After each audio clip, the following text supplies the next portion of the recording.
Hey, what's up, everybody? This is Gary Holt from Exodus and formerly from Slayer, and you're listening to The Razor's Edge.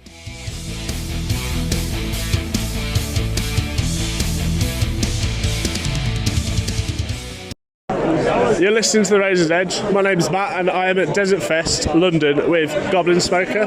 How you doing? Hello. Yeah, good man, thank you. Oh man, so yeah, you've had a pretty busy weekend so far. We're on Saturday now, so we played yesterday. Yes. But yeah, how's it been for you? Like, do you come to DesertFest regularly? No, also like it's our first one, to be honest. It was something like always aiming to get to because it was like totally our vibe. But it's like obviously a long way. We came down to Incineration last year. Which was the same sort of venues, so got a scope for what it'd be like. But yeah, it's our first experience to be fair. So. What about you, dude? Oh yeah, my first one as well. Yeah, don't be escape Incineration as well. No, cool. I mean, I guess it's like a long way from where you're based. Yeah, London, to be fair. Every time we come to London, it's always a cursed trip. We came down the night early this time because every time we've come down, it's been a nightmare to get here. So it was nice and easy yesterday. So get down, sound checked at midday, and had all day from out. Do you find that like your neck of the woods is good for live music communities and doom metal, or do you prefer to get out the town to really like Newcastle's like there's guys called Bite the Grave there who are like they're like their go-to guys. Like, we go to their gigs like we haven't even heard the bands, we'll just go because like we know them good.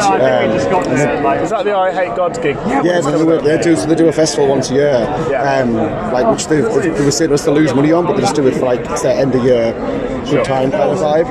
But the rest of the year they just put like really good gigs on. They're getting like bigger and better this year. This year it's going to be at Northumbria Uni, which is like way bigger than they've done before. So, but apart from that, like there's not a lot going on, but they're probably like that's the gigs to go to. So that's cool. Obviously, we all live in Durham, but there's no in Durham, so we just got Newcastle. I've got a mate who lives in Durham, and he says it's quite quiet. So I think he's off to like Middlesbrough or Newcastle, or is Hartlepool nearby? I mean, Kind of. kind of. I don't know that part. I don't know that part at all. Yeah. So about last night, I mean, I watched you from the window for the whole hour, banging on the window because it was that full and I couldn't get in. I can only speak from my experience, but how's the set from your guys' point of view? Oh, like we've been on like a high ever since last night. Like we struggled, like we stayed out last night, and like I was walking down the toilet in the Black Heart by myself, just shaking my head to myself. Just, like, that was ridiculous. Like the guy from who runs the Dev, when we finished the set, he came over, so I need to show you a photo. And it was a photo of the outside of the building while we were playing it, and it was just like the street was full of people just watching. He was saying he went over 30 capacity than he should have to try and get more people in, but then like it was still like it was just ridiculous. And it was quite good because it's the first time I've been nervous to play a gig for a long time, and like I was still outside just chilling runs, just trying to like calm myself down. I was like really jittery, and I was sitting on a basis. I was like, I'm actually fucking scared for once to play here. And then like I felt like at one point I was like taking deep breaths, and I was like, oh no, what's going on? I'm used to this. But then like I think it's because like it's been such a big deal to play it, and then it's been a build up to it, and then it was just like that. Because we set up early, so we had like 45 minutes to kill. So it was like 45 minutes of just like waiting. And it was just like it started to build up a bit. So yeah, it was like, really nice to play it and then get the reaction we did, and have so many people like turn up for us. And that was amazing. Yeah, everything was class. Like I think we played really well. The crowd was really good. Sound engineer was class. Venue was class. Like everything was absolutely spot on. Yeah, it was amazing. I say we were absolutely buzzing. We stayed up till 5:30 in the morning watching Kitchen Nightmares because we couldn't get to sleep. We were that buzzing. Like Kitchen Nightmares. That is like doom metal rock and roll. I was laying in bed just laughing watching Kitchen Nightmares. We couldn't sleep. I mean, it's not the only high-profile festival site you've got this year. Obviously, Bloodsight's been announced lately. Maybe a good warm-up for that kind of thing, perhaps. Yeah, that's wild. Like, because I think like we've kind of set a precedent where like we don't want to ask for gigs. We're not going to like beg for gigs, or whatever. We just play what we get offered, kind of thing. And then like this year, like I don't know what we're going to do next year because we've hit like DesertFest, Bloodstock, and we're doing like I Hate God in Newcastle. We're doing like the festival's doing this year is insane. Like I don't think we're not doing very many shows. That's just like a single like one-off one-off show. It's just like festivals, and like they're all the ones we like would hope to hit, and we're hitting them in 1 year. So like, I don't know what we're going to do next year. Are you looking at any writing at the moment? It's been a couple of years since the last single now. You know. We're in the studio next month. Oh, sweet. So we're recording like the last part of the story in the next month.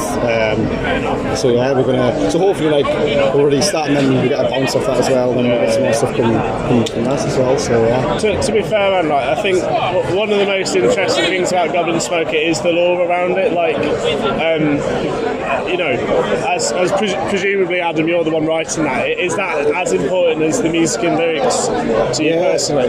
Yeah, but to be honest, like I don't know if we didn't have that. I don't know what we'd do like the lyrics about. Like I don't know, like it would be like I don't know, like where would you reach to? Like the whole like I hate my job, I hate like it's boring. Where with this like some people, yeah, well this like it's good fun. Like I can like just sing about like the daft little story we're telling, and yeah, like it is like I've tried to make it like every record's colour coded and merch is colour coded to fit that release and that era of it, and it's all like a new era of it.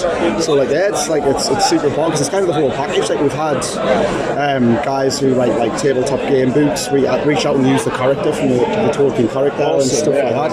And it's just like it's nice. People seem to like connect with it and kind of sets it apart a little bit. And I think people just relate to it. Like we played last night and some guy said like he didn't like this type of music. He kind of was brought along because of his pal, but then he says like he likes ball thrower. You could hear like similar ball thrower riffs, but then the whole like lore with it and stuff as well. And kind of brought him into that. And like you know, it's the end of the Toad King trilogy. Are you cooking up the next batch of stories as we speak? Well, that was it. So we didn't think I'd get this far.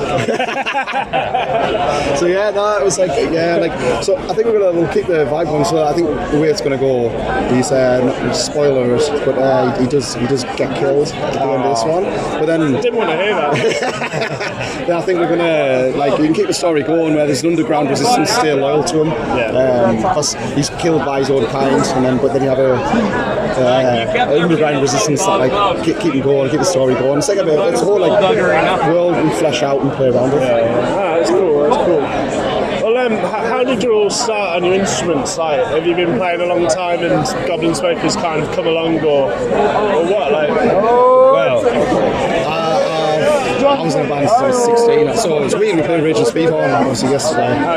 My first band was we covered Rage and Speedhorn. That's cool. So it's kind of full circle. But then I was in hardcore bands and stuff, and then I just started doing this, quite into doom, just started doing this, and then our drummer quit, and Michael who's the drummer now, was like our pal who would come to the gigs with us and like tag along and sell merch for us and stuff, and then our drummer quit just before COVID. And I said to him I wish you could play drums. You'd be the ideal. It's all about like being pals. This is the vibe of this. We just want to be good friends and just have a good time together. So I said I wish you could play drums because I don't want to bring a stranger in. Like you'd be perfect. And I was like, I really wish I could do that. And then lockdown happened, and then I had a drum kit which I bought off my mate's girlfriend, which I'd never touched. And then I thought, lockdown's happened. You know what? I'm just going to learn how to do this, and I'm going to do it. And then during lockdown I learned how to play drums. Oh no way! And then when things eased up, I had a few lessons and stuff, and then I joined the band officially, and I've been doing it ever since. That's awesome. That's cool. So I mean, I guess doom metal's like a good starting point for that kind of thing. Yeah, nice and slow. That's interesting. Well, right now we're in Camden, and there's literally like the world's kitchen just around the corner from where we are at the Roundhouse. Like, you can have anything. So what are you eating? Burrito every time. Burritos. Mexican. Anything Mexican. Tacos, burritos. Spicy little boys. I mean, I agree, but also you can't go wrong with a McDonald's.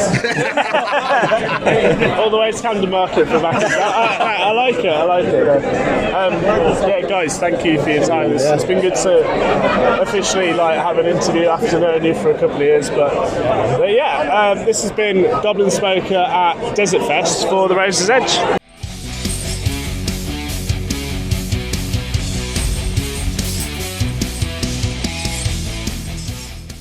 Thanks for listening. Make sure you keep up to date with all of our interviews by subscribing to our channel. For all the latest news reviews, interviews and more, head over to our website, www.therazorsedge.rocks.